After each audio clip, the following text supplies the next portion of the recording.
Y bueno, yo intentaré que esta segunda parte pues sea ligera y podamos pasarlo bien. Es verdad que no es un tema ligero, porque hablar de epistemología nunca es demasiado ligero, pero puede ser divertido en algunos aspectos.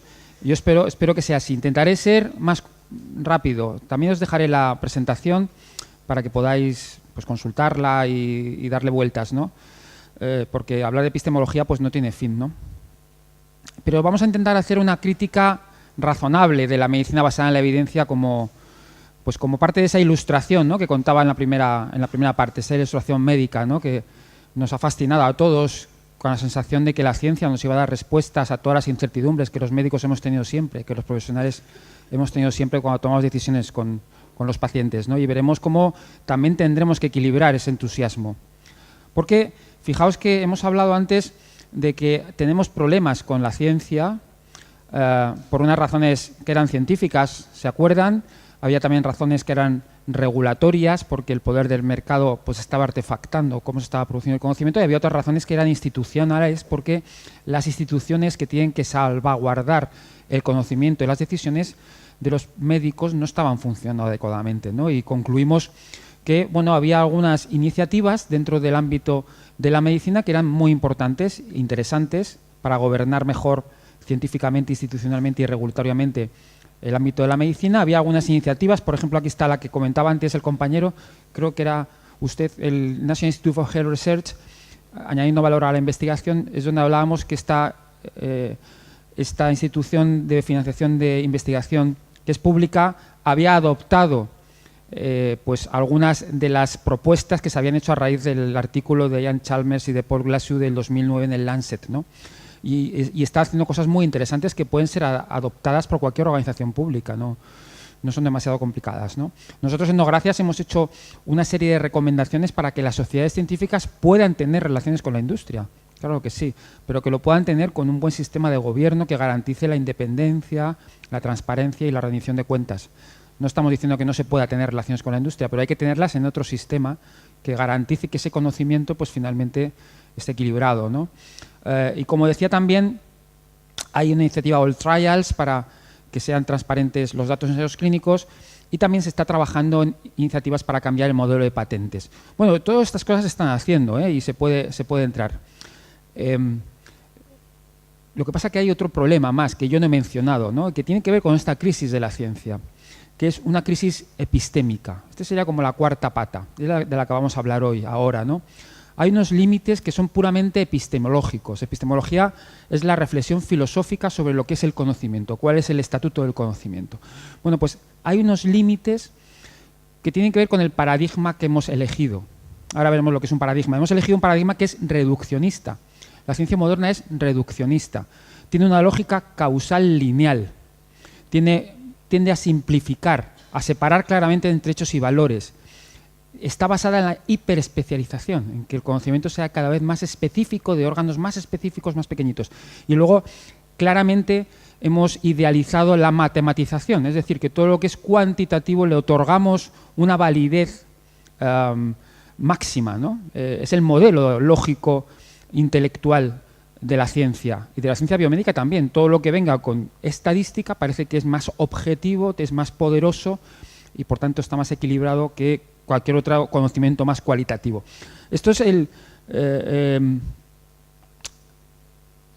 lo que define este paradigma que en los últimos años, llevamos décadas, esto no es nada nuevo, está recibiendo una gran crítica desde la filosofía, la historia de la ciencia. Este es un libro muy reciente que se llama El fin del sueño de Descartes. Este libro, que es fantástico, sobre el ascenso y la caída de la medicina moderna, que es divulgativo, pero hace apreciaciones que me parecen muy inteligentes. Cada vez se habla más, ahora veremos, del nuevo paradigma que está alumbrando la ciencia biomédica en los próximos decenios, que será la ciencia de la complejidad o la network medicine, ¿no?, que es una... Bueno, pues ahora hablaremos muy poquito de esto, pero lo hablaremos. Toda esta crítica ya está sucediendo. Nos estamos dando cuenta que la ciencia en la que se basaba la medicina o la atención sanitaria tiene limitaciones, no porque no haya conseguido cosas positivas, obviamente lo ha conseguido, pero estamos chocando contra algo, no sabemos qué, que no nos permite avanzar. esa crisis de innovación que he puesto antes, donde hay medicamentos que son cada vez menos efectivos, tiene que ver desde luego con que el sistema de conocimiento está artefactado, pero no solamente con eso, sino porque también la investigación está cada vez más reducida, está basada cada vez más en mecanismos fisiopatológicos aislados, que no responden a la realidad de los fenómenos biológicos. Y esto es una limitación epistemológica. Vale, veamos por qué hemos llegado aquí. Bueno, antes os pondré esta diapositiva. Es decir, lo que significa que tengamos incertidumbre también epistemológica significa que tenemos una incertidumbre técnica que tiene que ver con lo que hemos hablado en la primera charla, la fiabilidad. Tenemos un problema con la fiabilidad de la ciencia. Esto espero haberlo podido explicar bien en la primera charla. Pero fijaos, cuando decimos que también hay incertidumbre epistemológica, hablamos de que hay algunos problemas que no esperábamos, que este paradigma reduccionista está haciendo emerger. Nos hemos encontrado con unas dificultades, por ejemplo, la medicalización de la vida, el sobrediagnóstico, diagnosticamos cosas que hacen daño a los pacientes, que no les ayudan, el sobretratamiento que va después del sobrediagnóstico, los problemas de seguridad, la medicina como un problema de salud, los problemas de cómo adaptamos las evidencias a la cronicidad, a los pacientes que tienen muchas enfermedades. Y tenemos unas evidencias que son reduccionistas, que atienden a enfermedades aisladas, pero no son capaces de darnos respuestas a pacientes que tienen muchas enfermedades, ¿no? O los problemas de la ineficiencia de los sistemas. Aproximadamente el 30% de todo el presupuesto español dedicado a sanidad pública se está tirando a la basura, porque financia intervenciones o medicamentos que no son necesarios, que son inútiles o que son dañinos. Esto es común a todos los sistemas de salud del mundo. Hablar de esto, los sistemas de salud se llevan casi todo, es la parte de los estados que más dinero se lleva. Por tanto, si el 30% se está tirando, tenemos un problema político, como hemos dicho antes, muy importante, porque eso se podría dirigir a otras cosas. Pero esto es algo no esperado, es algo que procede del propio paradigma reduccionista y por tanto que tenemos que abordar, quizás cambiando nuestra manera de pensar sobre ciencia. Ahora veremos. Y eso tiene que ver con la relevancia de la ciencia. Lo que hemos visto en la primera charla tiene que ver con la fiabilidad y ahora vamos a hablar de la relevancia de la ciencia. Bien, ¿por qué hemos llegado a esto? ¿De dónde viene el paradigma de la ciencia? Hemos hablado del siglo XVII, antes os acordáis que os puse a Bacon y os puse a Descartes. Es donde empezó la ciencia moderna. Descartes lo que dijo es que el conocimiento sensible es cambiante y por tanto el único conocimiento verdadero es aquel que procede del lenguaje matemático. El otro, pues no sabemos, pero este es objetivo, esto no hay ninguna duda. Y por eso hay que separar entre pensamiento y cuerpo, entre lo material y lo espiritual. Lo espiritual, opinión, sentimientos. Lo material se puede medir, se puede pesar, se puede cuantificar. Y eso es objetivo. No fue casual que la ciencia moderna se basara, digamos, en esta búsqueda de la racionalidad, de la racionalidad cuantitativa. Y además esto ha influido muchísimo, como dice Toulmin, en cómo se ha desarrollado la ciencia. La revolución científica de Descartes ocurrió en el siglo XVII. Hay muchos motivos, pero uno de ellos es histórico y esto es muy importante. Tenemos que saber que la ciencia obedece a la sociedad, obedece a contextos históricos y desde luego el desarrollo de esta ciencia racionalista tuvo que ver con una crisis social y política muy importante que hubo en Europa en el siglo XVII, que es la Guerra de los 30 años, una guerra que asoló Europa, una guerra de religiones entre protestantes y católicos que mató a un tercio de la población europea y que además dio origen a las naciones-estado, tal como las entendemos ahora. Las naciones antes estaban fundamentadas en la ley divina. Después de la guerra de los 30 años, las naciones ya no podían seguir estando fundamentadas en la ley divina, sino en el Estado. Y el Estado tiene un fundamento objetivo, racional. Y por tanto Descartes y el racionalismo de la ciencia vino muy bien también, no solamente para hacer una revolución científica, que obviamente trajo beneficios, sino también para hacer una revolución política, que son los nuevos estados-nación. El Estado se fundamenta en gran medida en la certeza de que hay un conocimiento objetivo, invulnerable, poderoso. Por lo tanto, hay razones políticas que hicieron que abordáramos los problemas de entonces con una perspectiva de la realidad muy racionalista, como veremos. Y esto era algo nuevo, porque hasta entonces, hasta el siglo XVII, bueno, los argumentos que se utilizaban para dar credibilidad a algún conocimiento eran de muchos tipos. Aristóteles decía que, bueno, la argumentación relevante para una disciplina depende de la disciplina. Depende de la disciplina. Bueno, pues para la física será una, pero para la medicina será otra. Pero no podemos decir que el argumento lógico que vale para la física también tiene que valer para la medicina. Esto no se había hecho nunca. Hasta entonces el conocimiento era más pragmático.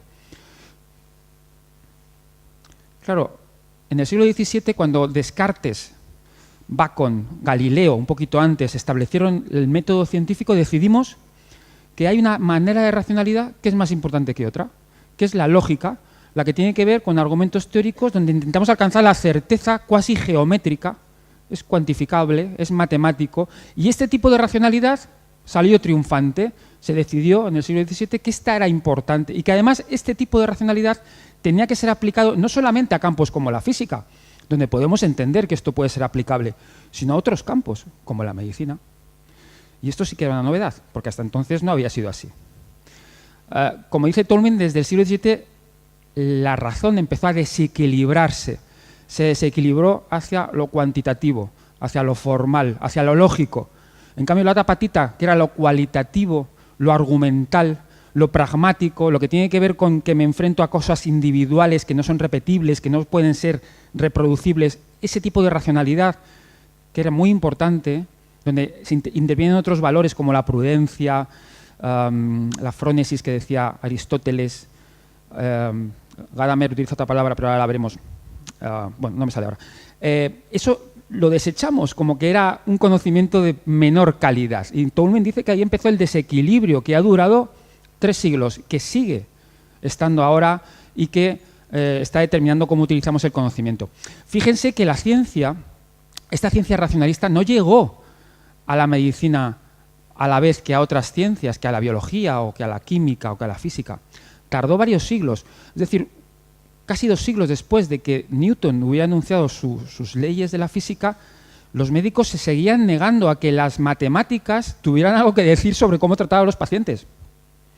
Fíjense que Alexandre Louis, dicen que es el precursor de la medicina basada en la evidencia, de la Escuela de París, él empezó a pensar que las matemáticas tenían algo que decirnos sobre cómo tratar a los pacientes. Decía, vamos a ver, tendremos que diferenciar entre lo que es el estudio de un paciente individual y el estudio de enfermedades. Y el estudio de enfermedades va a necesitar generalizaciones. Y para generalizar necesitamos matemáticas. Tenía lógica. Gabarret, que escribió el primer tratado de ciencia estadística médica, decía que las inferencias que estaban haciendo los médicos de su experiencia a tomar decisiones con pacientes tenían que tener un control matemático o estadístico. Esto tenía cierta lógica. Pero esto no había llegado. Estamos hablando de mediados del siglo XIX. No había llegado a la medicina. No se aceptaba que la cuantificación sirviera para tomar decisiones con los pacientes. De hecho, la escuela de Montpellier, que es la universidad más antigua de Francia, que es la escuela tradicionalista, fueron unos, digamos, enemigos acérrimos de la escuela de París. Ellos decían, no se puede reducir la medicina al cálculo, no es oportuno elevar al espíritu humano hasta el tipo de certeza matemática que únicamente se encuentra en la astronomía. Lo que decía Duvel es que, claro que las matemáticas sirven para la física, pero no sirven para la medicina. Porque en la medicina tratamos con individuos, no tratamos con planetas que se mueven con leyes, digamos, despersonalizadas. Pero aquí empezó la lucha. Es decir, aquí los rebeldes no eran los de la medicina basada en la evidencia. Perdón, aquí los rebeldes eran los de la medicina basada en la evidencia y los médicos que defendían el pensamiento clínico clásico eran los convencionales, los que defendían el arte de la medicina, el ojo. Fíjense que esto llegó a tanto que solamente en 1946, cuando Austin Bradford Hill diseñó el primer ensayo clínico, por primera vez se puso en marcha una metodología para valorar objetivamente las intervenciones. 1946. Habían pasado más de 2 siglos desde que Newton utilizara estrategias semejantes para poder hacer predicciones con el mundo de lo físico. Esto a la biología o a la medicina no llegó hasta 2 siglos más tarde. La medicina se ha opuesto de manera muy importante a que la matemática o la estadística tenga algo que decir en su práctica. Esto tenemos que saberlo. Los profesionales sanitarios nos hemos negado a que se pudiera reducir el trabajo de los profesionales a través de la metodología estadística. ¿De acuerdo? Por buenos motivos. De hecho, Bradford Hill, después de la publicación de este ensayo clínico, recibió críticas como estas. Estamos hablando de mediados del siglo XX. El ensayo clínico lleva a sustituir los valores humanísticos y clínicos por fórmulas matemáticas. El ensayo clínico degrada a los pacientes de seres humanos a ladrillos de una columna, a puntos en un campo, a renacuajos en una charca. Supone la eventual eliminación de la responsabilidad del médico para conseguir que el individuo vuelva a estar sano. ¿Cómo me va a decir a mí alguien con un procedimiento matemático, estadístico, que extrae de una población que no tiene nada que ver con mi paciente, cómo tengo que tratar a un paciente. Lo decía antes el decano. Es que ahora ya es lo contrario. Ahora ya no se permite esa libertad clínica, ¿no? Pues fíjense, no empezamos así en medicina, sino todo lo contrario. El pensamiento clínico se ha opuesto siempre a estos instrumentos reduccionistas para tomar decisiones con los pacientes. Bien, pero nosotros llegamos tarde a la revolución científica del siglo XVII, pero de verdad que la hemos asumido con absoluto, yo diría que fanatismo. Yo tengo mi maestro, que es Diego Gracia, y dice que los médicos somos los últimos positivistas. Ya no quedan positivistas en física. Ni siquiera los físicos creen que el paradigma reduccionista pueda explicar, por el principio de incertidumbre de Heisenberg, por muchas cosas que hablan de que la ciencia es mucho más compleja, ¿no? No, pero los médicos sí, seguimos defendiendo que esta ciencia reduccionista nos sirve para tomar decisiones. De hecho, bueno, Ortega y Gasset se quejaba a principios del siglo XX que los médicos éramos muy siglo XIX. Él decía, hombre, en el siglo XIX era normal, ¿no? Era una ideología, el positivismo, la creencia de que todo en la naturaleza se puede explicar a través de la experimentación, pues era normal que se creyera. Pero dice, a principios del siglo XX ya no se puede aceptar esto. Después de todo lo que sabemos sobre filosofía de la ciencia, no se puede aceptar ser positivista. Y los médicos seguíamos siendo positivistas. Decíamos, somos médicos muy del siglo XIX, porque pensamos que es lo moderno. Nos hemos convencido de esto. Y, desde luego, estas diapositivas las puse antes. Teníamos razones para convencernos. Llegamos tarde a la revolución científica, pero es verdad que nos ha aportado enormes beneficios, enormes ventajas de entendimiento y explicación del cuerpo humano y de descubrimiento de algunos medicamentos, ¿no? Esta diapositiva la puse antes, ¿no? Todo, al final, la ilustración médica, que llegó 3 siglos más tarde que a la biología, por ejemplo, o que a la física, pues concluyó que era posible integrar valores de los pacientes, que era posible integrar experiencia del profesional y las mejores evidencias en este artefacto conceptual que hemos llamado medicina basada en la evidencia. Hablamos de 3 siglos después de que esta revolución llegara a la física, pero en el fondo con los mismos parámetros. Los parámetros de que lo cuantitativo es un conocimiento de superior calidad. Porque claro, ustedes dicen, no, hombre, no, es que aquí no hay cuantitativo, esto es valor, esto es experiencia clínica.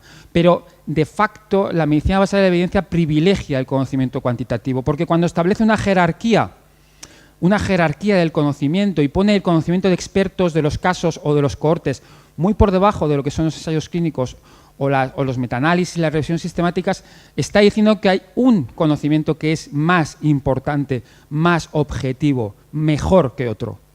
Establece una jerarquía. Hay conocimiento peor, conocimiento mejor. Y establece, además, que hay que disminuir la variabilidad de la práctica clínica. Eso dice que tenemos que empezar a tomar decisiones todos más parecidos, porque hay unas evidencias. Y entonces, si las decisiones de los médicos se salen de las evidencias, hay una variabilidad que tenemos que eliminar. Está privilegiando un tipo de conocimiento. O cuando elabora instrumentos para que los médicos tomemos decisiones basadas en la evidencia, procedimientos de las organizaciones sanitarias, historias clínicas electrónicas, algoritmos, guías de práctica clínica, que lo que están intentando es que los médicos no se desvíen de lo que nos informa la investigación cuantitativa. Así que decir que la medicina basada en la evidencia pretende integrar hechos y valores, bueno, a lo mejor lo pretende, pero de facto no lo hace. La medicina basada en la evidencia, de facto, lo que privilegia es el conocimiento cuantitativo. ¿De acuerdo? Entonces, esto voy a pasarlo rápido. Nos encontramos con que los médicos, a final del siglo XX, estamos en la cúspide. En la cúspide social porque tenemos el poder social, el poder científico y el poder económico, gracias, digamos, a todo este conglomerado, donde, bueno, pues se retroalimenta pues aspectos que tienen que ver con la ciencia, aspectos económicos que hemos visto antes, aspectos que tienen que ver con la posición política y social de los médicos, cada vez más privilegiada. Y, obviamente, la medicina basada en la evidencia se convierte en un instrumento que le da todavía más poder a los médicos, porque está diciendo a la sociedad, los médicos son científicos. Y su trabajo está basado en la ciencia, que no hay nada más prestigioso. Y, por tanto, nos viene fenomenal seguir transmitiendo esta idea. Por eso los argumentos históricos son muy importantes, porque tenéis que ver que no venimos de ahí. Y que la escuela de Montpellier, que ahora nos puede parecer reaccionaria, cuando decía que no es tan fácil aplicar el conocimiento cuantitativo a los pacientes, tenía algo de razón. A lo mejor Pero hemos pasado al otro lado. Hemos pasado al otro lado, además, con el fanatismo del converso. Hemos llegado tarde a la ciencia, pero ahora somos los máximos defensores de que la ciencia cuantitativa es la que debe determinar las decisiones de los médicos. No tenemos ninguna duda. Esto es algo que todo el mundo acepta, ¿no? Yo creo que porque tenemos una inmadurez epistémica. Y por tanto la epistemología pues es otro aspecto donde debemos reflexionar, porque sin epistemología no vamos a poder entender nada de lo que está pasando. Vale, fijaos porque esto es una síntesis y por tanto como todo es una simplificación, pero el médico positivista ideal, que es consecuencia de todo este cambio de péndulo histórico, pues fijaos, es uno que cree que la ciencia es objetiva, que es neutral, que es progresiva, por tanto toda investigación siempre va a producir beneficios de alguna u otra manera y que siempre es buena. La enfermedad es objetiva. Es posible atender la enfermedad independientemente de la persona y del contexto histórico o social. Se pueden considerar por separado las enfermedades médicas y mentales. No tiene nada que ver, o sea, esto es una enfermedad. Cada enfermedad tiene un agente causal específico y el principal objetivo de la investigación es conseguir determinar qué agente específico es y intentar descubrirlo y ponerle un tratamiento también específico. El profesional, además, también en su rol, tiene el rol del científico. El médico es un científico y, por tanto, debe enfrentarse a los problemas con la actitud del científico. Tiene que poner distancia terapéutica, objetividad, neutralidad, rigor y analizar los hechos objetivamente, como hace un científico, porque si no introduce sesgos. La mente del médico es el espejo objetivo de la naturaleza, de la dolencia y del enfermo. La tarea principal del médico es diagnosticar, poner un remedio específico, eliminar la causa, y las cuestiones de valor son artefactos. Son sesgos. Es un conocimiento que no es válido, no es relevante. Además, las intervenciones médicas válidas solo son aquellas que han sido verificadas por el método experimental cuantitativo. Porque si no, no se pueden poner. No es legítimo poner una medicación o hacer una intervención que no esté basada en la evidencia. Todo lo que no esté demostrado por el método científico debe ser eliminado por sesgo o irracionalidad. Digamos, esto es un estereotipo, lógicamente, pero bueno, es lo que tenemos. Esto es McWhinney, que conocerá a los compañeros de primaria, que es un gran pensador sobre epistemología, sobre todo de atención primaria. Bien, claro, ¿qué nos ha pasado a los médicos? Bueno, pues que desconocemos. Curiosamente, los médicos no hemos tenido ningún interés por la epistemología, como si han tenido los físicos. Los físicos siempre se han preocupado por la epistemología, y los matemáticos, pero los médicos no. Y nos hemos perdido la gran crítica a la ciencia positiva del siglo XX. No tenemos ni idea de quién es Karl Popper, o Thomas Kuhn, o Lakatos, o Feyerabend, ¿no? Que son muy importantes para entender cuál es el estatuto del conocimiento que utilizamos. Y el sueño de Descartes, lógicamente, pues era separar sujeto y objeto, hecho y valor, que la realidad está ordenada y que además la fe en el progreso. Cualquier innovación, cualquier investigación siempre va a aportar valor y va a hacer que la vida vaya mejor. Bueno, yo voy a resumir muy rápidamente. Llevo 15 minutos. Yo espero que en media hora pueda acabar para no agotaros. ¿Sí? Vale, si queréis pararme o estoy aburriendo soberanamente, me lo podéis decir. Mira, Novoa, para esto te hemos traído de España, para que nos sueltes esta tostada. Pues sí. Bueno, pues voy a hablar muy poquito sobre... hablar de epistemología es inacabable, pero 3 aspectos que a mí me parecen que pueden ser importantes para que muy simplemente entendamos qué es lo que introduce la epistemología del siglo XX y cómo puede eso pues, modificar algunas perspectivas que ahora mismo tenemos sobre el conocimiento. Fijaos, la primera es la carga teórica de la observación, sobre todo de Hanson, que es un epistemólogo. ¿Usted pensáis que la observación es pasiva? ¿Que lo que vemos nosotros somos un espejo de la naturaleza? ¿Cómo que no? Vamos a ver, este es el problema de dar charlas en Argentina, que en España todo el mundo dice sí, sí, pero en Argentina... Decís que no y me fastidiáis la mitad de la charla. Mirad. Claro, esto son 2 caras y puede ser una copa, ¿no? O sea, son 2 imágenes. ¿La veis? ¿Esto qué es? ¿Hay una imagen o 2? ¿Qué veis aquí? Ah, muy bien. Bien, pues eso, una anciana, ¿no? La nariz, la barbilla, y una joven de lado, la pestaña y la barbilla. Un pato, un conejo, ¿no? Y fijaos, el contexto define lo que vemos. Estas 2 líneas son iguales. ¿Lo parecen? ¿Por qué no lo parecen? Porque lo que acompaña es distinto. Fijaos, es muy llamativo, porque nos empeñamos en verlo igual y no podemos. El contexto, la observación, no parece que sea pasiva, porque depende de aspectos que nos están determinando cómo vemos las cosas. Claro, esto lo dicen los epistemólogos hace tiempo. Hay que aprender a observar en ciencia, porque toda observación va cargada de un elemento teórico previo.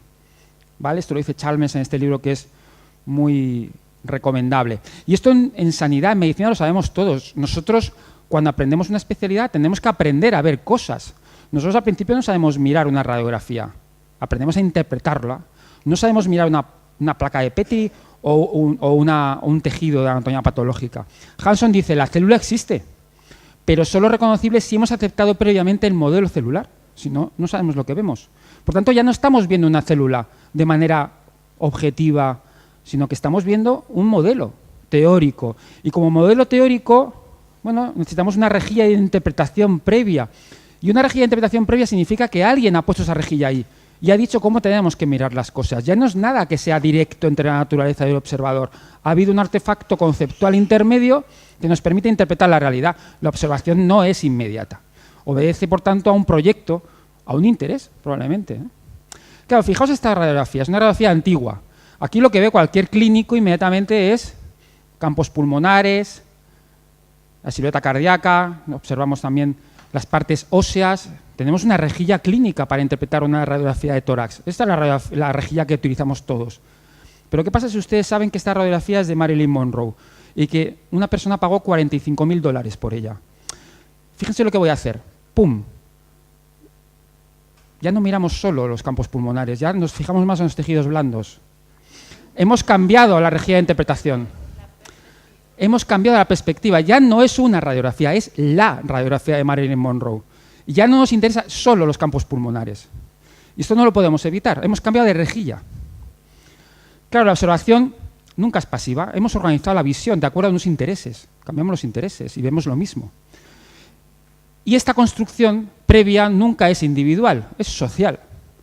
Es decir, que cuando nosotros pensamos que estamos viendo las cosas directamente, no deja de ser una especie de fantasía, donde lo que hacemos es no reconocer la teoría previa, porque no estamos continuamente reconociendo que tengo una teoría previa, eso sería muy fatigado, ¿no? Estaríamos muy cansados.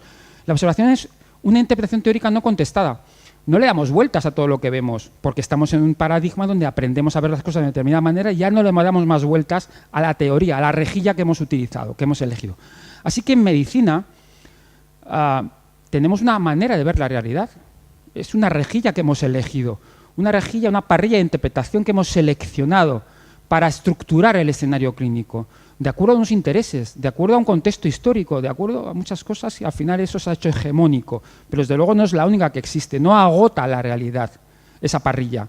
La medicina científica, por tanto, no es tanto un espejo objetivo de la realidad, sino un instrumento que hemos elegido para enfrentarnos a ella y que, por tanto, nos enseña tantas cosas como nos oculta. Y esto tenemos que asimilarlo. Es imposible tener una visión completa de la realidad. Y el paradigma que hemos elegido, desde luego, nos da una visión sesgada, útil, seguramente muchas veces, pero incompleta. Ortega se decía que la perspectiva es uno de los componentes de la realidad, que no es su deformación, es su organización. No podemos no enfrentarnos a la realidad sin una perspectiva.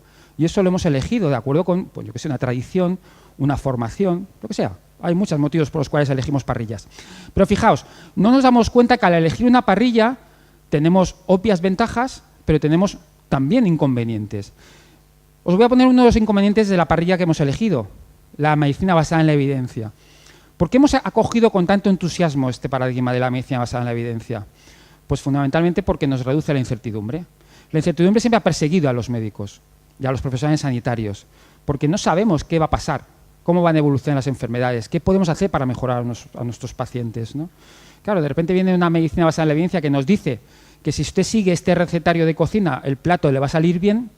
Bueno, esto es estupendo, ¿no? Nos deja muy tranquilos. Claro, la reducción de la incertidumbre tiene el problema de la estandarización, que la medicina basada en la evidencia ve como algo positivo, porque quiere reducir la variabilidad y que quizás no es tan positivo. Claro, porque la estandarización, fijaos, hace que nosotros pasemos de un contexto clínico, que es un sistema abierto, donde las variables no están bien definidas. Cuando un paciente viene a vernos no tenemos una definición objetiva de lo que está pasando. Es cómo nos lo cuenta, cómo lo interpreta, ¿Cómo lo podemos explorar? ¿Cómo estamos nosotros a la hora de enfrentarnos al paciente? Son variables que son dependientes unas de otras y no están bien definidas. Y los valores es la idoneidad y la complejidad. Nosotros hacemos un salto epistémico y decimos, no, ahora me voy al contexto técnico, que por definición es un sistema cerrado. Donde se ha hecho la investigación, las variables están bien definidas. No hay confusión. Hay criterios de inclusión. Esto es objetivo. Donde los valores relevantes es la coherencia, es la simplicidad. Claro, hemos cambiado de golpe el rigor, que es el contexto clínico, la medicina basada en la evidencia, por la relevancia, que es lo que tienen los pacientes cuando vienen. Necesitan relevancia, necesitan rigor, seguramente también, pero no solo rigor. Rigor y relevancia. Claro, el rigor a nosotros nos viene muy bien porque es un terreno ordenado, porque nos dice cómo tenemos que hacer las cosas, porque está todo medido, porque alguien se ha preocupado de decirnos qué tiene que poner un médico cuando tiene insuficiencia cardíaca. Es un terreno sólido. Y podemos hacer efectivas nuestras teorías, nuestro conocimiento objetivo. Podemos responder a esta pregunta, ¿baja este medicamento el colesterol? Claro que podemos responder con el rigor. La ciencia se encuentra en la guía de práctica clínica. Ahí está la respuesta. Sí, lo baja, baja el colesterol. Pero ¿cuál es el problema? El problema es que los pacientes no vienen con eso. No es un campo perfectamente alineado. El paciente es esto. Es el pantano que tienen ustedes aquí al lado. Es el Paraná y todas las lagunas que tienen. Eso es un lío, un quilombo. O sea, esto es un quilombo. Y estos son terrenos bajos, pantanosos, donde las situaciones son oscuras, donde cómo estoy yo, cómo viene el paciente, qué me cuenta, si tengo muchos pacientes. O sea, todo eso está revuelto. Claro, y el paciente además lo que quiere es mejorar su salud, no que le baje el colesterol. Y esta pregunta tiene que ver con la relevancia del conocimiento, no con el rigor del conocimiento. Y esta respuesta no se encuentra en las guías de práctica clínica. No exactamente. Se encuentra en un encuentro clínico. La respuesta está en un encuentro clínico, porque mejorar la salud muchas veces no tiene mucho que ver con bajar el colesterol. Esto lo sabemos. Claro, pero nosotros tenemos la parrilla de bajar el colesterol, no de mejorar la salud, ¿no? Es una parrilla que hemos elegido. Y esto es una respuesta más complicada. Esto necesita un encuentro clínico, ¿vale? Claro, ¿por qué nosotros nos agarramos a la evidencia? Bueno, esto es una feliz expresión de Edgar Morin, omnipotentes desvalidos. Porque en el fondo simplificamos las situaciones clínicas para que encajen en el conocimiento que tenemos. Porque ahí nos sentimos seguros. ¿Cómo no vamos a buscar eso? Buscando sentirnos seguros. Seguimos la ideología de inmediatez, conocimiento científico objetivo, yo sé lo que tengo que hacer, me sé las guías de práctica clínica, chimpún, ¿no? Simplificamos las relaciones. El médico mantiene su sensación de experto, su omnipotencia a expensas de los intereses del paciente. El paciente quiere relevancia, no rigor. Y nosotros le estamos dando rigor. Desde luego nos sentimos omnipotentes, pero como dice Morin, estamos desvalidos. Bien, esta es la primera. Bueno, pues el tema de la observación, como veis, da mucho juego. Da mucho juego. Hemos elegido una parrilla de interpretación que nos está suponiendo o encajando las decisiones clínicas de una manera de la que no somos conscientes, que suele ser una influencia tácita. Bueno, la estructura de revoluciones científicas de Kuhn también es un clásico. Nosotros antes pensábamos que la ciencia evolucionaba de manera lineal. Bueno, una investigación, otra, y cada vez sabemos más cosas, se van poniendo una encima de otra. Pero Kuhn dijo, no, vamos a ver, eso no es así. La ciencia avanza de manera revolucionaria. Es decir, la ciencia es una sucesión de paradigmas. Es un conjunto, son rejillas de interpretación. En un momento dado elegimos una rejilla de interpretación por motivos que no son estrictamente lógicos. Pueden ser históricos, como elegimos la ciencia de Descartes en el siglo XVII, también por motivos sociales, como hemos visto antes. Una vez que elegimos esta parrilla, ya no somos conscientes que estamos trabajando en esa parrilla de interpretación, es lo que llama él ciencia normal. Pero, ¿qué pasa con las parrillas? Que todas fallan. Como he dicho, las parrillas de interpretación tienen algunas ventajas y tienen desventajas. Siempre hay desventajas. ¿Y eso qué genera? Anomalías. Hay cosas que empiezan a pasar que no podemos explicar con la parrilla que hemos elegido. Y cuando pasa eso y las anomalías se acumulan de manera suficientemente intensa, se produce un cambio de paradigma, pero un cambio que es revolucionario. De repente vemos las cosas de una manera completamente distinta como las veíamos antes. Hemos cambiado la ciencia normal. Y luego se desarrolla otra vez la ciencia normal dentro de ese conjunto de factores que hemos aceptado como normales hasta que vuelven a aparecer anomalías y se produce otra revolución. Nosotros estaríamos aquí. Nosotros aceptamos que la medicina basada en la evidencia, digamos que es una manera de estructurar nuestra ciencia normal, pero cada vez tenemos más anomalías y se está adivinando que hay un nuevo paradigma. Hay, en ciernes, una revolución. Que estemos hablando de aspectos epistemológicos de la medicina basada en la evidencia tiene que ver con lo que decían estos autores, que cuando hay anomalías empiezan discusiones filosóficas. En medicina empezamos a hablar de filosofía porque no sabemos cómo enfrentarnos a las anomalías del paradigma que tenemos. Y esta charla, bueno, es un ejemplo, ¿no?, de discusión filosófica y quizás de estar viendo que algo va a cambiar. ¿Qué va a cambiar? Pues yo no lo sé. Yo voy a daros una hipótesis, que es lo que yo creo que está pasando, ¿no? A lo mejor vosotros no estáis de acuerdo. Yo tampoco tengo, desde luego, una varita mágica para saber qué va a pasar en el futuro. Lo que sé es que este paradigma está fallando porque se acumulan las anomalías. Antes os he puesto algunas anomalías no esperadas. O sea, no esperábamos que al final ser capaces de etiquetar cada vez más alteraciones orgánicas o psicológicas nos iba a suponer que al final la medicina está abordando los problemas de la sociedad y estamos medicalizándolo todo y que esto iba a ser un problema. No sabíamos que demasiada medicina iba a ser mala, pero está siendo mala. Porque el paradigma simplificador nos está llevando a esto, ¿no? Sobre diagnóstico. Bueno, esto lo sabéis todos, ¿no? Este es un libro que os recomiendo donde Gilbert Wells se dedica a señalar las anomalías del paradigma biomédico. Dice, la ciencia normal dice, todos los riesgos pueden ser disminuidos y la anomalía es, el riesgo no se puede siempre disminuir e intentarlo puede aumentar los riesgos. Bueno, son 7 principios que son muy divertidos de leer con ejemplos prácticos. Yo no voy a entrar, os lo voy a dejar, pero son todo cosas que habíamos asumido. Actuar es siempre mejor que estarse quieto. Y dice Wells, no, actuar no siempre es mejor no es siempre lo mejor que podemos hacer por los pacientes, a veces hay que estarse quieto. ¿Vale? Bueno, estas son anomalías. Lo más nuevo siempre mejor, ¿no? En esa idea cartesiana de que el progreso siempre conduce a algo mejor. Y Wells dice, no. Hay intervenciones que no están bien estudiadas y que es mejor estarse quieto y esperar, ¿no? Se trata fundamentalmente de evitar morir. Y dice Wells, no. Porque la excesiva preocupación por evitar la muerte incrementa la mortalidad. Claro, estas son anomalías. Bueno, pues estamos recibiendo de alguna manera estas anomalías. Claro, siempre os he mencionado este libro porque después de repasar todos los grandes progresos de la biomedicina en el siglo XX, dice la FONU, pero es que esto se hizo sin conocer las bases fisiopatológicas. O sea, Fleming no tenía ni idea de cómo funcionaban los antimicrobianos cuando descubrió la penicilina. O el descubridor de los corticoides tampoco tenía ni idea del mecanismo inflamatorio. No sabíamos nada. Son accidentes. Él dice que eran regalos de la naturaleza. De hecho, se pensaba a finales del siglo XX que como conocíamos mejor los procesos básicos de cómo funciona nuestro organismo, íbamos a ser capaces con la investigación básica de llegar a una investigación aplicada y translacional que mejorara a los enfermos. Pero eso no está ocurriendo. Curiosamente, yendo desde una perspectiva reduccionista para conseguir mejores remedios, no estamos mejorando. La última frontera es la genómica, que nos había prometido mucho más de lo que nos está dando. Pensábamos que todo estaba al final en los genes. Y hay muchas cosas que están en los genes, pero desde luego no el secreto para mejorar las enfermedades más importantes. Esto es un problema. Él dice que la aproximación científica a las nuevas terapias está siendo menos productiva, sobre todo si tenemos en cuenta lo que estamos invirtiendo en esas nuevas terapias, mucho más que la estrategia azarosa, que fue la que definió, empírica, casual, que fue la que definió los primeros avances de la medicina. De hecho, dice, si hubiéramos seguido la aproximación científica no hubiéramos descubierto nunca los antibióticos o la cortisona. No os hubiéramos dado cuenta, porque sencillamente no hubiéramos preguntado ahí.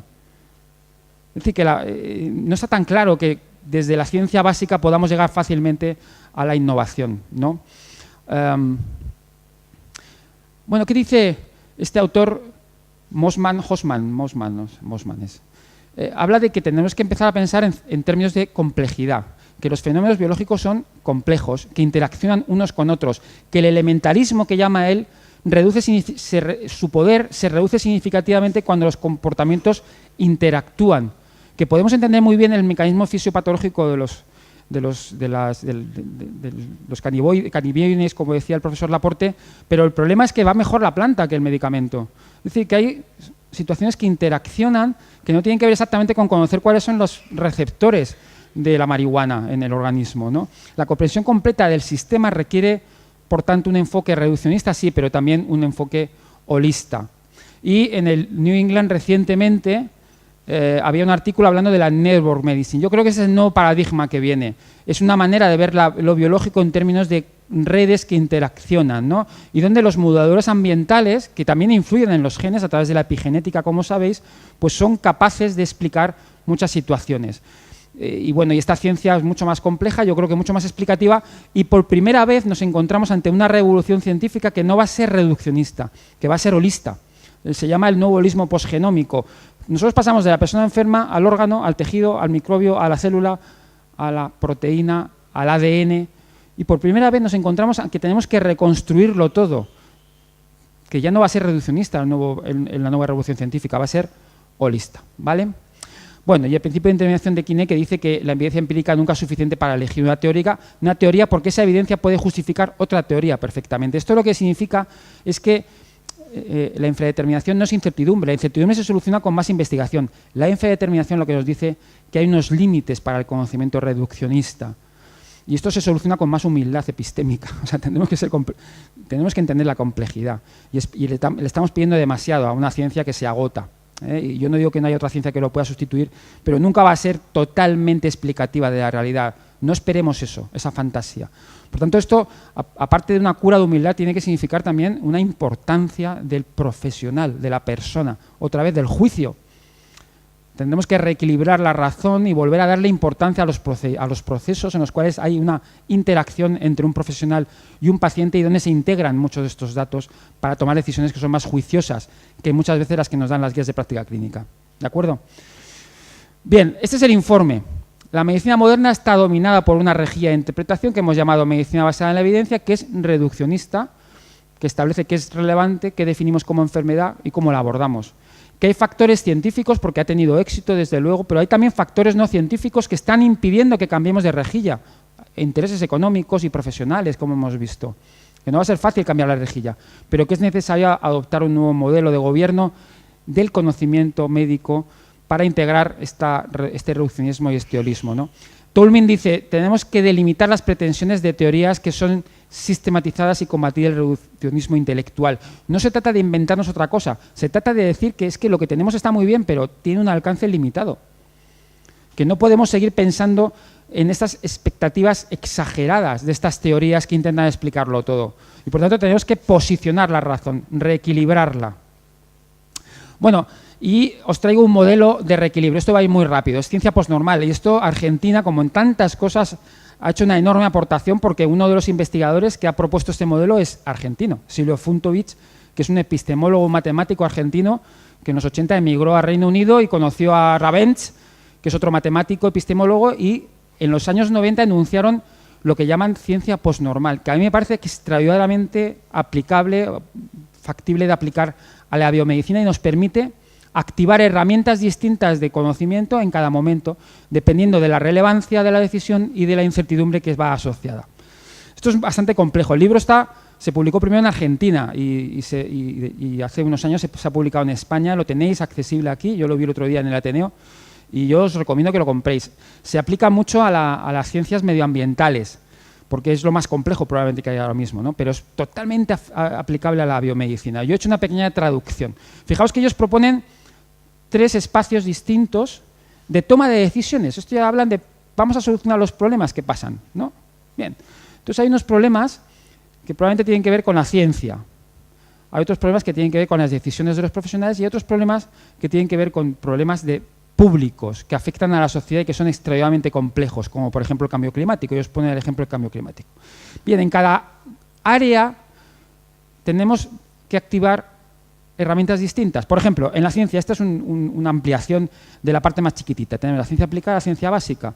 Aquí es donde de alguna manera tenemos que mejorar la fiabilidad de la ciencia. ¿Os acordáis en la primera parte de la charla que hablé que tenemos un problema con la fiabilidad del conocimiento por este problema que tenemos general?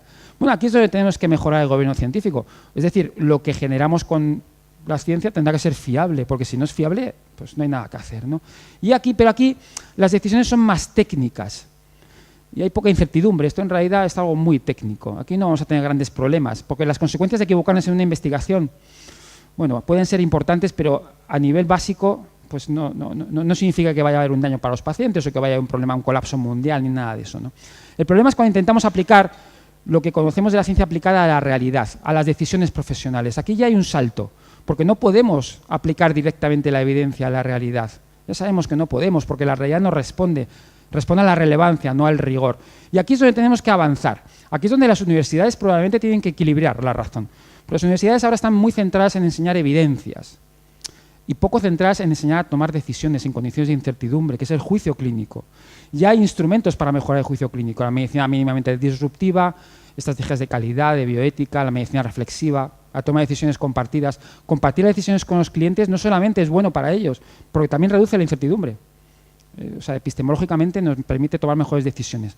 En esto tenemos mucho que avanzar, en mejorar las decisiones profesionales a partir de la evidencia, por supuesto considerando la evidencia, pero no solo eso, esto es mucho más incierto, hay más en juego porque podemos hacer daño a los pacientes y hay más incertidumbre, por lo tanto la herramienta es distinta.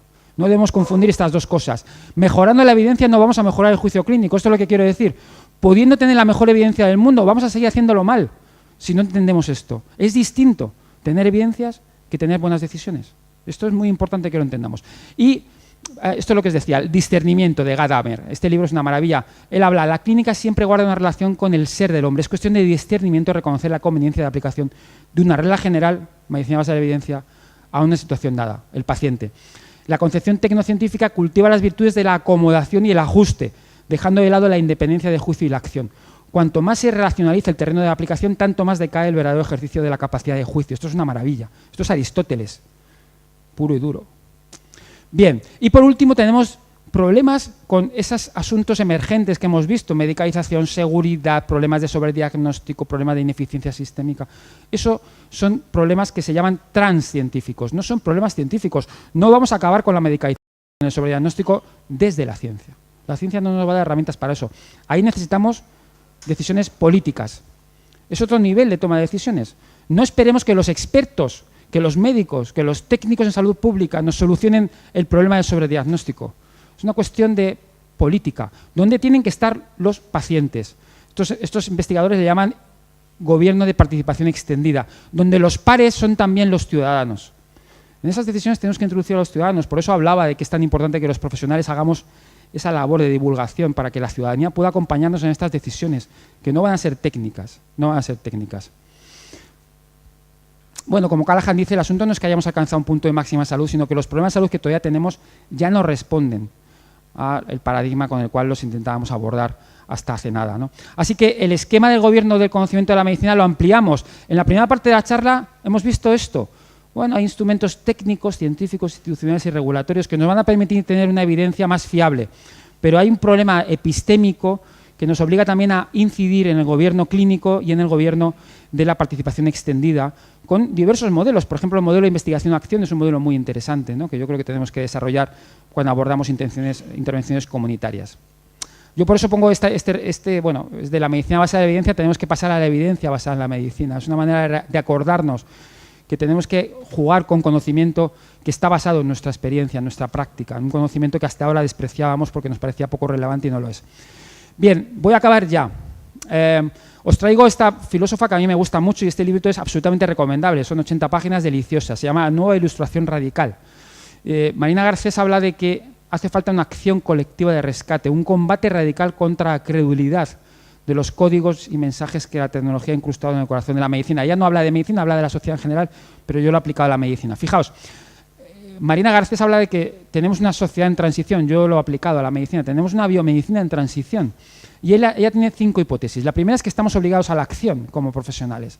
No podemos mirar atrás buscando respuestas en un pasado que siempre está edulcorado, nostálgico. Tampoco podemos soñar con un futuro tecnoutópico.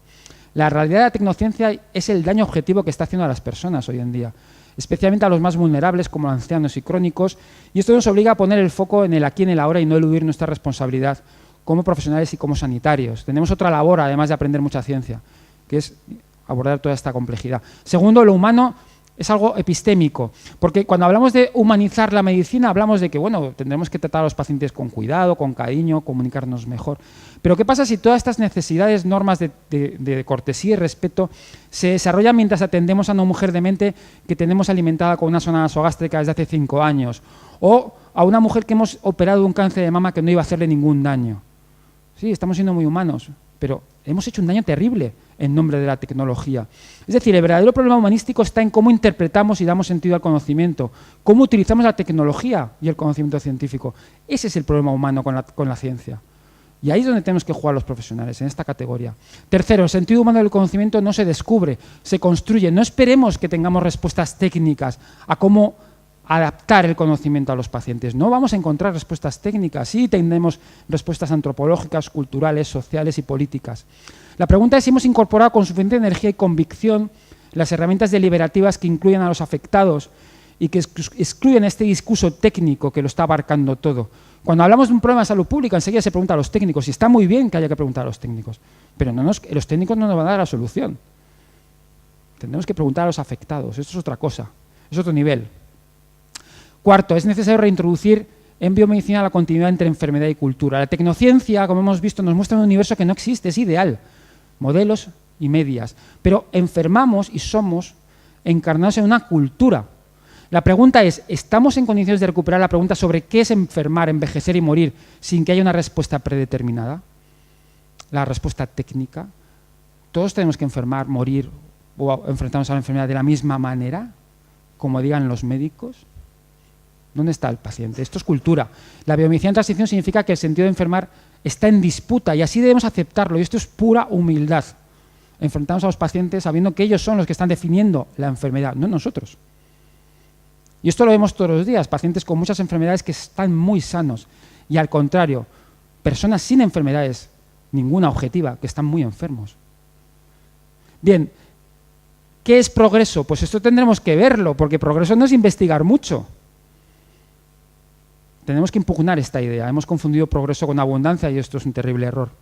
Bien, esto es como empieza Funtovich, ¿no?